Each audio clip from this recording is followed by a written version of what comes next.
Hi, I'm Darren Long from Delta Harbour Assets, and this week's Hard Money. Let's talk about the tightness in the premiums, gold and silver, and the market and where they're heading. And also, UBS just came out with a report calling Toronto the most overvalued city for real estate in the entire world. What does that mean to you, and what should we be doing about it? Let's talk about it right now on Hard Money. There are no shortcuts to building wealth today. It takes time, effort, sacrifice, and diversification. But today, diversification means something different than it did in the past. You deserve a more secure way to protect and grow your wealth. At Delta Harbour, we take this to heart. Our mission is to help by inviting you to add physical gold and silver to your wealth strategy. Book a free consultation today and let us show you how to protect and grow your wealth through the ownership of physical gold and silver. Let us show you the Delta difference. Hey, welcome everybody. The Hard Money Podcast is back for another week. Scholes here along with Darren Long, and we're ready to go. If you have not explored the benefits of getting physical gold and silver precious metals into your account, you want to get on it, especially now with some of the things we're going to talk about on today's show. You might want to run out the door as we speak, talk to Darren and the guys, and open up the account. Use a variety of different ways to get those metals into your account. Could be physical metals, could be in RSPs or other registered accounts. We're going to get to all that later on, though. That's really simple to navigate. You just to make that phone call, which is 1-877-323-GOLD, 1-877-323-GOLD. We always start off, Darren, with a quick look at where the markets are now as far as gold and silver, pal. What say you? What's happening? Well, welcome to the weekly Hard Money Show to everyone that's listening and tuned in. We thank you for being part of this. And John, I'll tell you right now, here we are on Friday, October the 14th. We're taping the show, and markets are in a sea of red today. Of course, anything that's anti-US dollar, with the exception of gold, seemingly there is a lot of volatility out there. The US dollar remains extremely strong because of the fear that nobody else knows where to go. Most of the indexes are down 1% to 2%, if not more today. And the currency situation, especially in the larger countries, the ones that we have to take note of, the British pound, the euro, the yen, all slipping against the US dollar for fear that no one knows what to do or where to go. So this show in part is going to be talking about where to go. Gold and silver, that's the place you go. Yeah, Central banks do it, right? You can't have a well-rounded portfolio without having these types of assets. Now, as we tape here on the show on Friday, gold is sitting at around 1643. It's off 1.3%, while silver is down just under 4% at 1810 and falling. Both present excellent opportunities. They are not below their last previously stated lows of about a month ago, 30 days ago, and both represent really good value here. Those who obviously buy, as we said in the past, when other people are fearful, usually tend to get the best overall outcome. But as we discussed this today, John, things are getting very tight in the marketplace, tight in the banking system.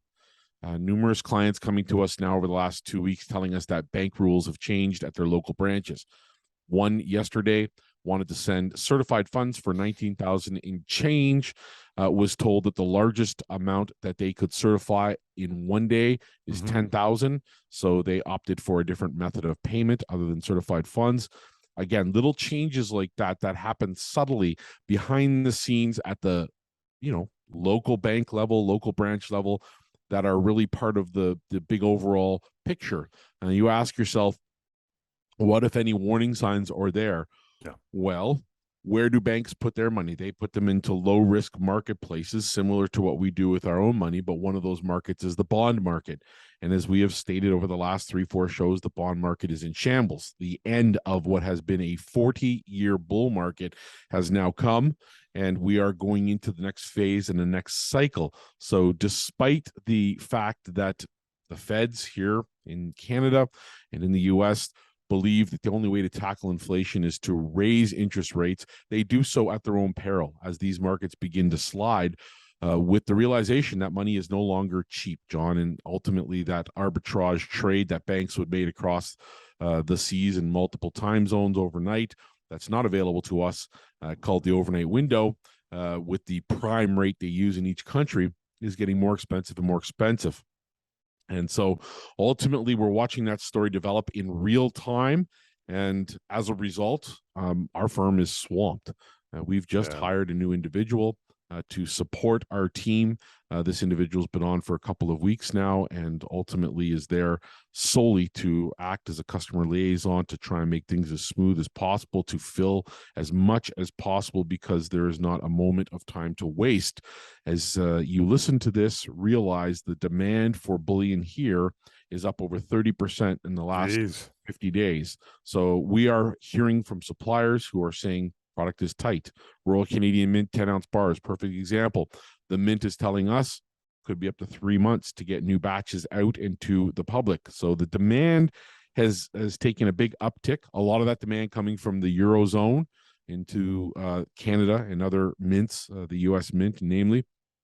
And then in addition to that, John, we're also watching a huge story develop here in Canadian real estate, which is kind of one of those sub-stories or side branches of this economic kind of slow-moving collapse that we're experiencing, that most banks right now are all on the same page in saying 2023, recession time. So this is the moment where you got to check yourself, look at your money, decide how important your family, your wealth, your future is, and determine what you have in disposable income that could be put to work for you effectively down the road. As banks and as central bankers, as economists, as analysts all around this try to dance with positive headlines.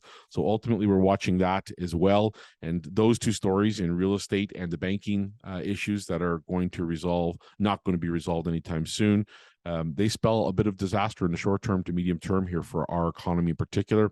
You've got to own gold and silver as part of your portfolio to help combat that threat. Details how to do that, guys, coming up here in just a bit.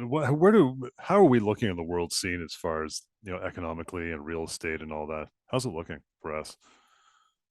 Well, again, it's nice to pick up stories and hear about how beautiful Canada is, how it's ranked as one of the best places in the world to live. And you might hear about cities within Canada that are fantastic, multicultural, and all those wonderful positive things.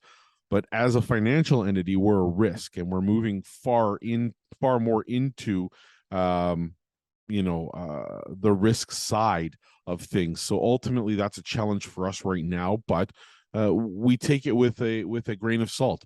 The rest of the world sees us in a particular way, and what they're watching more than anything right now is the imbalance in a couple of areas, namely how much debt we've taken on recently under Trudeau's government. The amount per capita that it's increased is larger than any other time in history.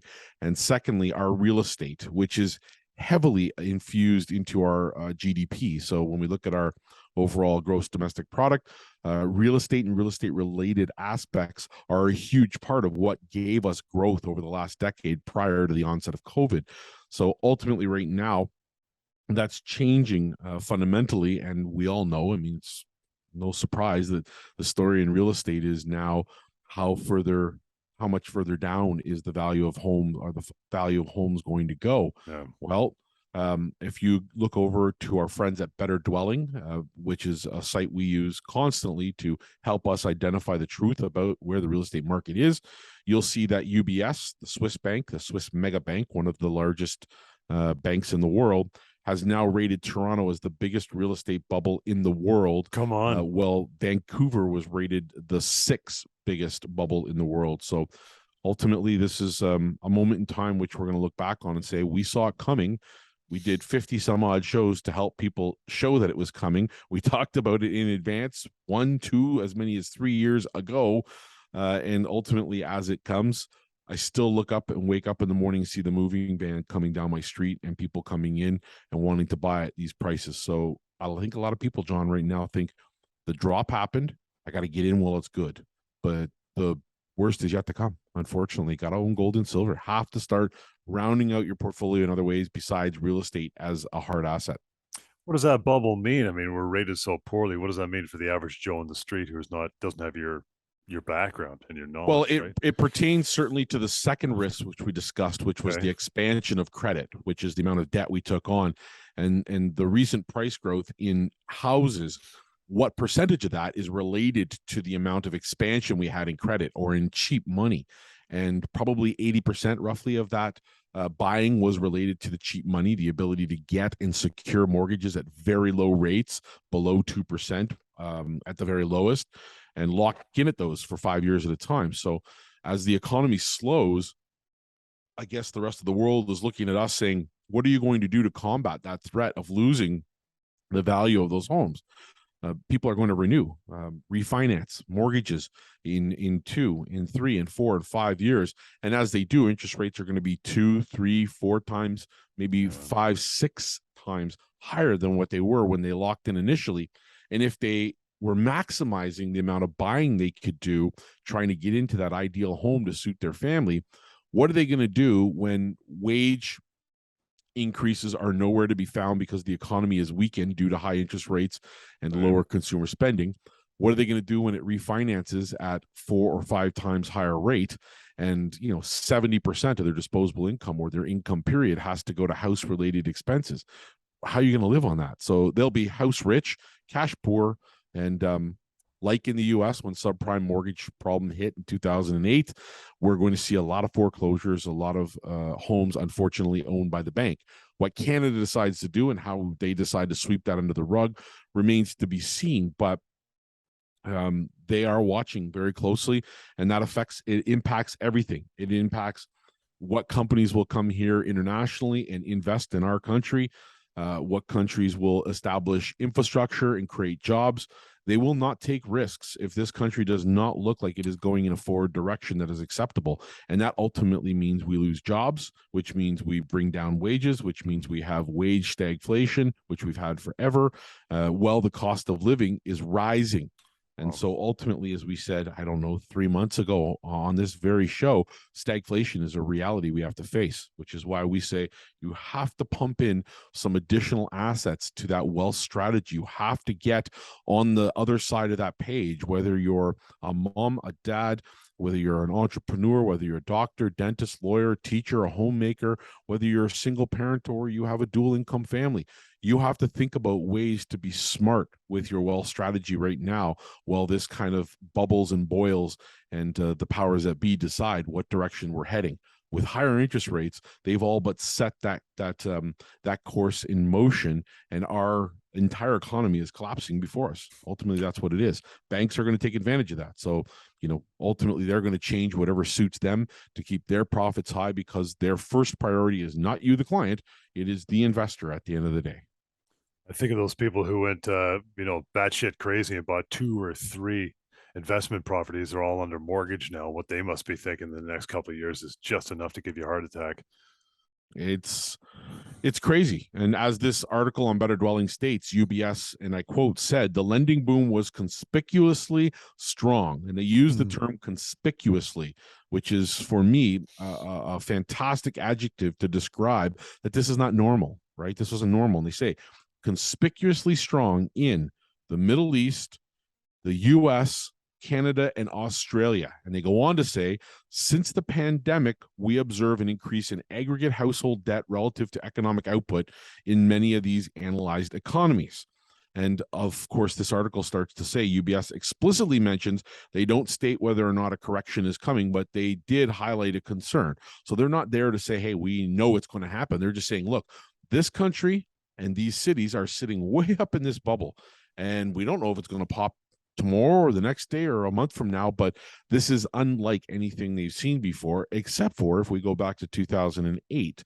And if we fast forward from 2008 to around 2010, 11, when the refinancing was happening on a lot of those homes, it was something crazy, like 1 in 6 homes in the US was at threat or in current foreclosure, which meant the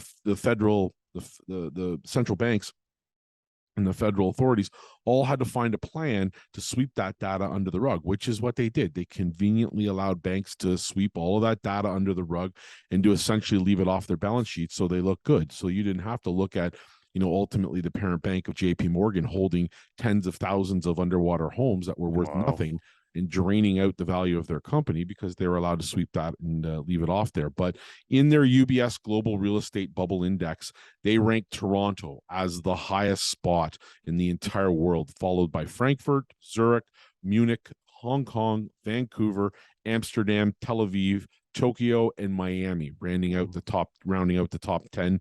And they say that the risk is extremely high, and they warn that the shortage may have applied in the past. The shortage narrative of housing might have applied in the past to these centers, especially in Toronto, but this isn't quite the case now. The housing boom, and they quote, "The housing boom has become more of a countrywide phenomenon and is therefore hardly driven by a shortage of construction." Well, we know there's red tape in Canada. We went through it. Why was the housing price going so fast? It's all down to cheap money. And any story that a real estate agent says, God bless them all. I have many of friends who are in real estate and have done very well for themselves and continue to do very well and are good people, solid people who help you through this phase of your life to buy or sell. But a lot of what is coming out of their mouths is just, it's spun to their narrative. Remember, at the end of the day, they survive because they make money. Royal LePage does well because it has a bottom line, and that bottom line is they have to flip homes, buy and sell homes in order to survive. So ultimately, there's a lot of bullshit out there in the market. And, fundamentally, this argument isn't supportive of the narrative that we have a shortage of any kind. There's an abundance of housing, an abundance of homes, but the problem is a lot of people saw homes as you said, as a second home, a third home, as a speculative option, and they bought those homes up where other people would have moved into them as their primary resident. And what this means is the rates of rental percentages are increasing. Right. At the same time, money is getting more expensive. At the same time, to rent an average home in the GTA is going to cost you $3,000 to $4,000 a month or more. So ultimately, this is not something that can maintain itself. It has to come down and has to explode. And it's doing so at the same time as our stock markets are being impacted by higher interest rates. So it's something we have to watch. We have to be cautious about.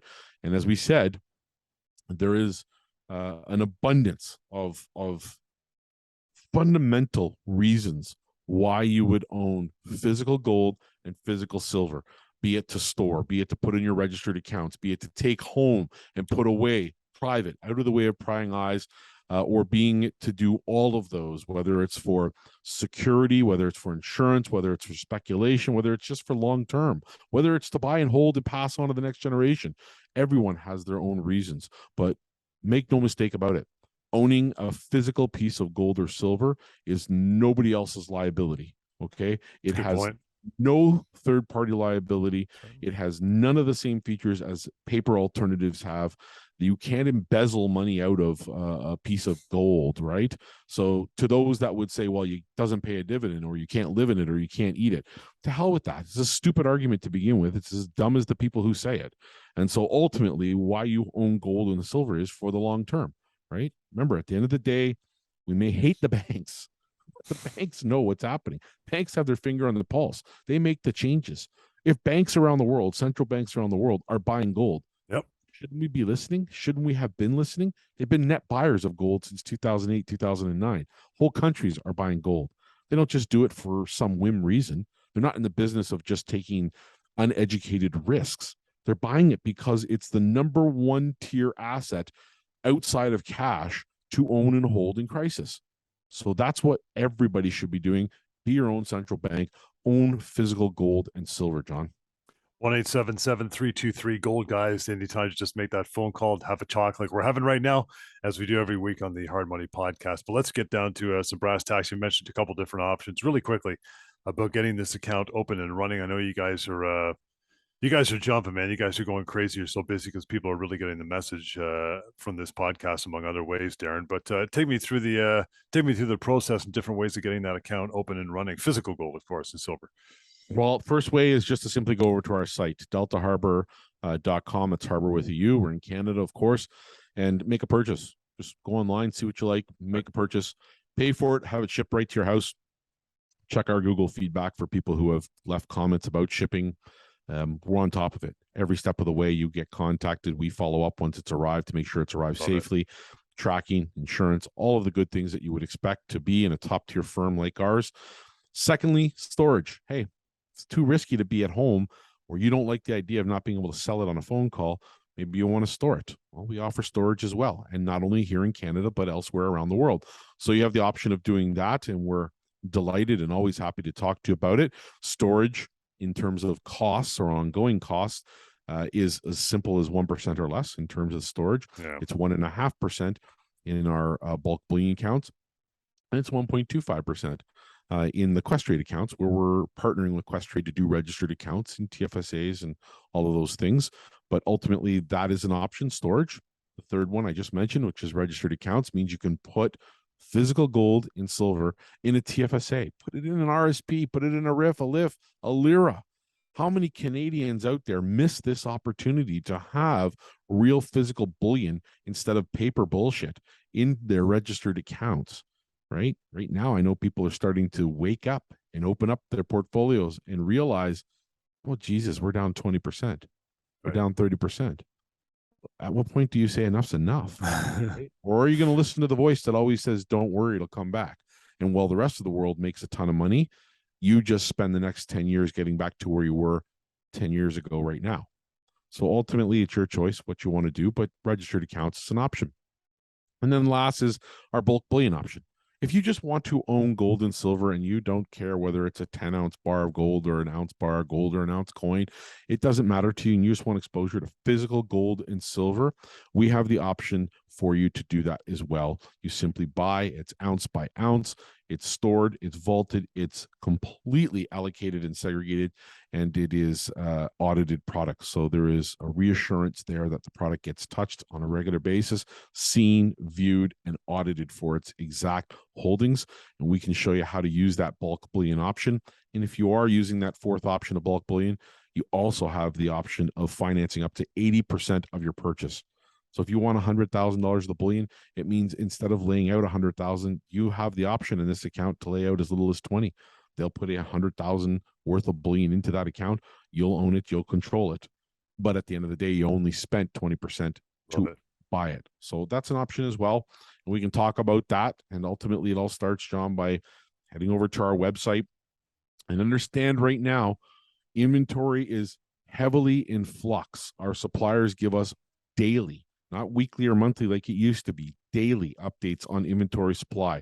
We had 2 wholesalers contact us this week, one in particular saying that they've had to take a massive amount of risk at this price zone prior to the onset of the end of last quarter coming into the new year to secure inventory for themselves so that they know they have enough to get ahead of this and stay ahead of this. And so they're telling us that spreads are going to rise, premiums are going to continue to rise. And I quote in this email I brought with me today, things are getting much tighter. I see the wholesale in the USA market moving to at a 4% minimum. And we were talking in particular about gold maple leafs. That's a 4% minimum on wholesale above the paper price of gold. And then, of course, we have to tack on our little bread and butter to make our living of 2 or 3%. And so ultimately, yeah, that's a challenge we're facing. Whereas before it used to be much, much closer to spot paper price. That's just not possible under this high demand scenario.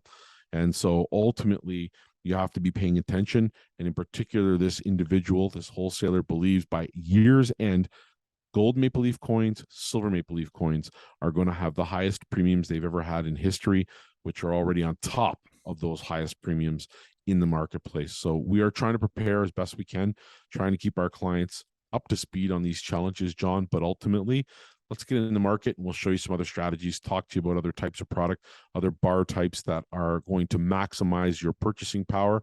And remember, if you're listening to this and you're shopping at Delta Harbour or thinking of doing business with us, we want to make clear in these very unprecedented times that we will do our best to match or beat any competitor in the market if you give us that opportunity to do so. And that is something we are going to put to the test day after day. And all you have to do is just tell us where and make sure we're comparing apples to apples. That's our promise to you. It's our guarantee to you that if we can't beat somebody, we'll be the first to say, you got a good deal, go elsewhere.